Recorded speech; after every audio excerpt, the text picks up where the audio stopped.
നിങ്ങളിത് പറഞ്ഞ് ഭയങ്കര റിസ്കി ഓപ്പറേഷനാണിത്. റിസ്ക് എന്ന് വെച്ചാൽ ഭയങ്കര റിസ്കി ഓപ്പറേഷനാണ്. മനസ്സിലാക്കുക, ഇറാൻ അവിടെ ബോംബിട്ടുകൊണ്ടിരിക്കുകയാണ് അമേരിക്കയും ഇസ്രായേലും.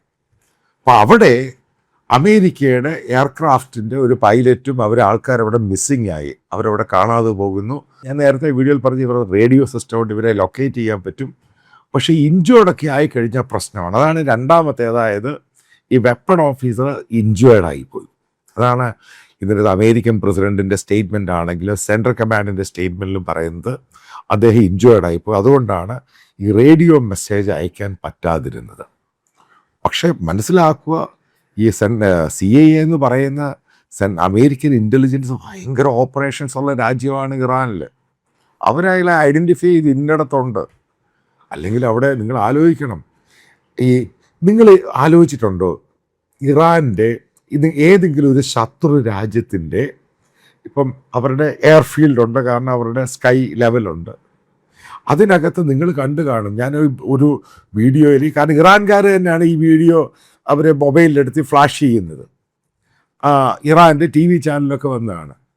ബ്ലാക്ക് ഹോക്ക്, അതായത് അമേരിക്കയുടെ റഡാർ സിസ്റ്റം ഡിറ്റക്റ്റ് ചെയ്യാൻ പറ്റാത്ത ഹെലികോപ്റ്ററാണ്. വളരെ ലോ ആയിട്ടാണ് പറക്കുന്നത്, വളരെ ലോ ആയിട്ട്, കാരണം സെർച്ചിങ്.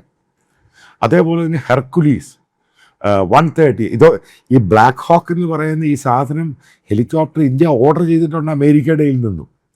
അതേപോലെ ഹെർക്കുലീസ് 130 എന്ന് പറയുന്നത് ഇന്ത്യ യൂസ് ചെയ്യുന്ന അമേരിക്കൻ ട്രാൻസ്പോർട്ട് എയർക്രാഫ്റ്റാണ് ഈ സംഭവങ്ങളൊക്കെ. അതാണ് മനസ്സിലാക്കേണ്ടത്. ഇവിടുത്തെ ചില ജനറൽമാർ പറയുന്നു ഇതൊക്കെ വളരെ പിന്നെ എന്തിനാ ഇവർ മേടിക്കുന്നത്, ഇവർ റഷ്യൻ സാധനം മാറ്റിയിട്ടാണ് ഇതൊക്കെ മേടിച്ചിരിക്കുന്നത്.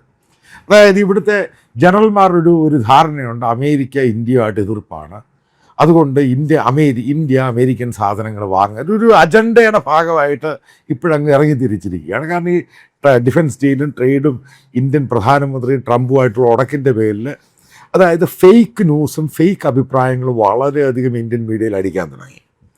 അതിൻ്റെ പേരിൽ ഇതേപോലെ അജണ്ടകളും വെച്ച് ചില കിഴങ്ങേശ്വരന്മാർക്ക് 71 വാറിന് ശേഷം വാർ എന്തുവെന്ന് അറിയാത്തവന്മാരൊക്കെയാണ് വെച്ചാലെത്തുന്നത്.